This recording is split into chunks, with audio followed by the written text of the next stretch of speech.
Hello, everyone. Good morning and good evening. Today, we are going to continue on the Genesys Cloud CX Professional Certification Question and Answer Part 4. So, which will be covered question 31 to 40. Let's dive in. Your contact center manager wants to implement a routing strategy that uses machine learning to match an incoming interaction with the agent who is statistically most likely to achieve an optimal business outcome. Example, high sales conversion or low handle time. Which routing method should be configured? So far, I worked on standard routing, bullseye routing, a little bit of preferred agent routing. So um, I assume predictive routing should be capable of supporting on this AI related routing. Okay, so here the machine learning to match the incoming interaction. So predictive routing is a correct answer. Let us look into this hint also. Look for the routing strategy that explicitly leverages artificial intelligence and historical outcome modeling rather than static threshold. So artificial intelligence already it is supporting. That means predictive routing. So our answer is correct now. Let me move on to the next one. When defining an external REST API integration via data actions, an administrator must secure credential using an OAuth client. Which grant type must be selected for the OAuth client to work with the Genesys Cloud data action? So basically, to communicate with the external integration, for an example, Salesforce or say any CRM applications, if you want to communicate through web services, so we used to configure inside the data action. As you all know, we have to configure with the input and output contracts.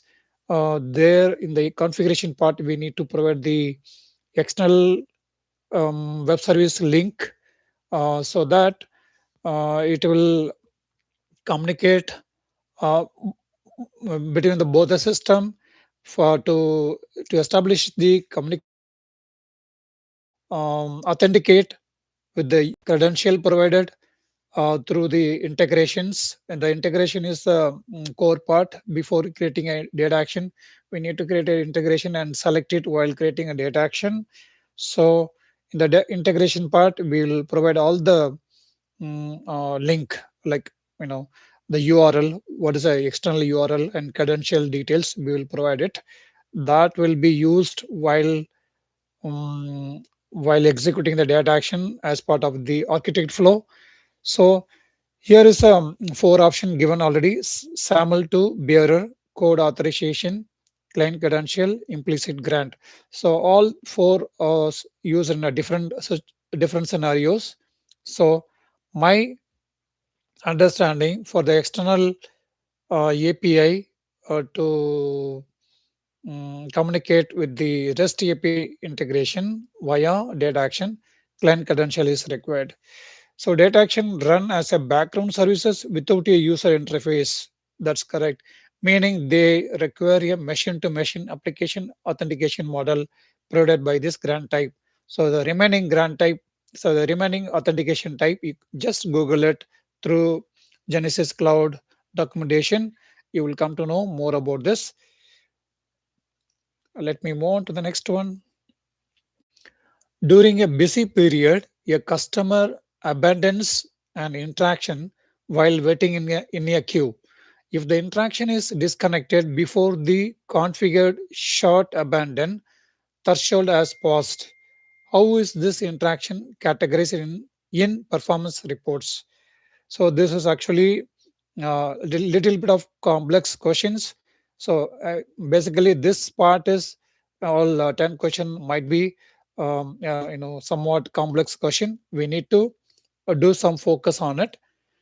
Here is a hint. Think about the configuration mechanism. used to prevent accidental dial disconnect or quick hangups from skewing queue metrics. Some calls may disconnect before connect to the queue. So in that scenario, so we won't consider this abandoned metrics. For that, we need to check and answer the correct answer. It is excluded from total abandoned count to avoid distorting service level calculation. I don't think A is the correct answer. B, it is treated as a completed interaction because the system response occurred. It is automatically routed to a voicemail. No, it is counted as a standard abundant interaction. I don't think, I guess, sorry. The answer A is the correct one, it seems. Let me lock it. Yes. Short abundance are explicitly filtered out from the true abundant calculation. So if it is a short abundance, it won't be considered as part of the abandoned metrics because the customer did not wait long enough to represent a service delivery failure. Yeah, so the customer purposely disconnecting it, or if there is any issue from external connection, that's not considered unless or until if it is met with the service delivery configuration threshold limit. Okay, let me move on to the next one. An implementation engineer is configuring BYOC premises edges. What is the benefit of adding multiple edges to a single edge group? So basically, edge is a core concept in Genesys Cloud.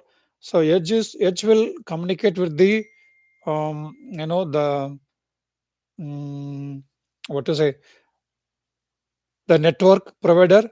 So then only the edge can provide the signal to Genesys Cloud systems. And Edge is as I said, Edge is a important component to receive the calls and distribute to the sites, etc. So why we are having multiple edges in a single edge group? If there are any particular edge got failure, not in a working condition, it has to route the call to other up and running edge. So in that scenario, the calls will be diverted to new the other edge system. The business will not be interrupted at any time. So it is a backup system for the edge. In these four answers, let's understand and log the answer. It provides a load balancing of calls and structural redundancy if an edge appliance fails. This seems to be reasonable answer. It eliminates the need to configure any external zip trunks. No. It allows the edges to share local recording files. No. And then it automatically assigns telephony extension to new employees. No, this is not a. These three answers are not seems to be a correct one. Let me log this one. Yes, the first one is allow multiple edges resources to share traffic loads dynamically and maintain active paths during individual hardware offline states. Especially the core advantage is it loads traffic. It shares the traffic loads dynamically across multiple edges. In that scenario, it maintains active path during individual hardware offline states. If in case any edges offline, the other edge will takes place all the conversations. So that's the understanding of this question for me. Let me move on to the next one. An administrator wants to ensure that a newly built quality evaluation form can be applied to interactions. Okay, which condition must be met before an evaluation form can be selected for a live interaction review? If you want to select particular quality evaluation form for the interactions to be to apply on it, the form must be available and published. I think seems to be a correct answer. The remaining, let me check on it. The yeah, minimal score threshold of 50% must be embedded. I don't think this is related to quality evaluation form assignment. The form must contain at least five distinct questions group. I don't think so. It can be any, three also. Three questions also can be there in a single form or lesser. The form must be exported to an external server. This is and all not correct one. I'll lock answer A. Forms remain in an editable draft. A state change required to activate them for functional assignment. So, yeah, so basically the form should be published, should be available for the assignment, quality evaluation assignment. Let me move on to the next one. A Genesys Cloud Architect flow is evaluating an expression to determine if a call arrived outside of normal operations operation. If the service level configuration expects an interaction to be answered in 20 seconds, what mathematical formula represents the standard service level percentage calculation? Yeah, so a little bit of complex question. We need to break it this complex question and try to understand this scenario, evaluating an expression to determine if call arrived outside of normal operation. Service, okay. So call is coming outside of normal operation. That's a first sentence. Service level configuration expects an interaction to be answered in 20 seconds. Okay. So this 20 seconds configuration has been done as part of queue configuration. In that scenario, what mathematical formula represents the standard service level percentage? How they are going to calculate service level percentage? Answer A, service level, total answered wait time, total interaction answered no. Service level, interaction answered within threshold, to and then divided by total interaction answered plus total interaction. Okay, and answer C is service level interaction abundant. No, this is not. We are not talking about abundant. This is we are not talking about total handle time. So I guess A or B. Here is a answer B is total interaction answered within threshold. Yeah. So if you want to calculate service level percentage, we have to get this interaction. Interaction should be the answered within threshold. That's a core part, and that should be divided by total interaction answered plus total interactions. So answer B is the correct one. Yes. The standard service level equation assesses compliance by dividing complaint answers over total interaction matching that operational outcome track. So yeah, as I said, this is a bit of complex question and try to understand and go to the interaction dashboard to understand the report metrics so that it will be easy for the developers to answer kind of question if anything comes in the professional exam. Let me move on to the next one. When configuring an inbound call route, what is the primary destination target an administrator uses to pass control over to an interactive voice response menu? So this is pretty easy questions for a developer who is already worked on this Genesys Cloud Architect. So when you develop the architect flow, if you want to test it, so you have to first create a call route, and then assign the architect flow under the call route. So here is a primary destination target and administrative users to pass control over to interactive voice response menu. So interactive voice response menu will be part of IVR, interactive voice. That means architect flow. In the inbound architect flow, all the menus will be there. So the direct answer is an architect flow. The architect flow has to be tagged under the particular call route so that your call will be routed to the particular IVR menu and start playing it, and then remaining logic will be executed accordingly. So answer D is the correct one. Inbound call routes link external dialed numbers directly to an active architect flow configuration to process scripts, logic, and menus. Whatever the logic you are already written in architect flow, that will start working on it when you run the call. That's it. Let me move on to the next one.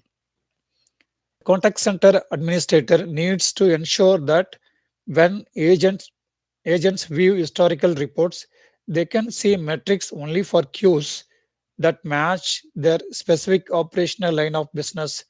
Where should the administrator enforce this data boundary? This is again, easy question. So whenever you see, if you want to restrict the security related to the operational line of business, you want to see, if you want to restrict it, a specific operational line of business means, if a particular kind of questions comes, you have to think about divisions. Here is answer D, by adding queues and agent roles to corresponding divisions. Queues or agent roles, those are all created under particular divisions. That division has been assigned to queues and users having agent roles. So in that scenario, only those objects can be able to access it by the agents. Even by viewing historical reports also reflected based on the division permissions. So division is the correct answer. By using division, you may get two questions in the exam. Um, Division act as boundaries around object configuration, restricting visibility. So users can only report on assets inside their division context. Yes. Let me move on to the next one. An agent on an active voice interaction needs to consult with an expert in other department. The agent uses the transfer option and selects a specific queue. What type of transfer is performed if the agent drops out of the conference before speaking with the receiving agent? So if you are already worked on architect flow and tested, if you have done the unit test with your call flow, then this question is very simple. Here is a answer. So there are four answer: presence transfer, consult transfer, blind transfer, bad transfer. So I'm not familiar on this first and last one. So I am familiar on this, consult transfer, blind transfer. The answer should be blind transfer. The agent wants to consult with the other agent. So in this scenario, directly they are transferring the call to another queue. Blind transfer passes the customer interaction directly along to the destination target immediately without any prior introductory confirmation step. Whereas when you want to achieve consult transfer, you first uh, communicate with the other user. Once you get the confirmation from other user, you will transfer the call to them. But here is in blind transfer means directly transfer the call to other queue. Whoever is available as part of that other queue, they will start answering the call, and call will be um, disconnected after the interaction. So this is a simple question. The next one is, which of the following real-time metrics reveals the number of interactions currently waiting for an available resource inside a queue configuration? So when you configured queue configuration, when the call comes to architect flow, the architect flow will execute all the business logic. Finally, it will transfer the call to ACD. ACD means automatic call distribution. The call will go to queue. In the queue, We'll have a in-queue flow. The in-queue flow used to wait the call, keeps waiting in the queue until the agent is available. In that, in this scenario, if agents or all the agents are busy, the call will be waiting in the queue. So the call status will be waiting. So we have to check and answer it. Answer D. Here is a waiting status count tracks the active customer interaction that have entered a queue but have not yet been assigned to an agent. So all these metrics interacting, waiting, on queue. So all these metrics we can use it to create a dashboard in Genesys Cloud for an particular IVR flow using multiple metrics, you know how many agents are available, how many calls has been answered, so how many queues are there, how many outbound calls, how many inbound calls. There are so many metrics in Genesys Cloud. We can start creating dashboard by using Genesys Cloud out of box feature, which is very easy for the newcomers as well. That's all about part 4, and we have done till 40. The next part will be discuss another 10 questions. And so please check and subscribe my channel and like the post so that it will be helpful for me, and I will keep posting on Genesis Cloud topics. Thank you so much for viewing.